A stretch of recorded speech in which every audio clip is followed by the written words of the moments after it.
Mamaya nung bibidyo mama.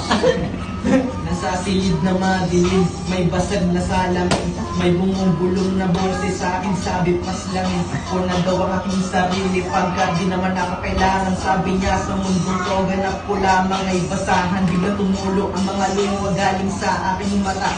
Di alam kung kaya bang laban ng pagkabalisa. Kinulong ko ang sarili sa kwadrado na espasyo, nilako ang kandado, binako hawak kong baso. Ako'y merong naaning nagmatalas at makinang, nagtalsika ng mga bubog, desperadong humakba. Dinampot ang pinakamahaba at napakakala. Sabi ko sa aking sarili, boy, gusto kong magkatagas, nakahanda na ang lahat.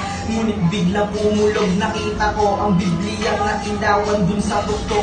Binitawan, iniwanan ko, hawak kong patalim, agad binasa pahinang nakakapuksa ng dilim at pinahimasmasan. Agad nalinis ang isipan, bigla ang naliwanagan, mata kong nabubulagan sa katotohanan na malimit ng sariling buhay. Di rason ng depresyon para manirahan sa hukay.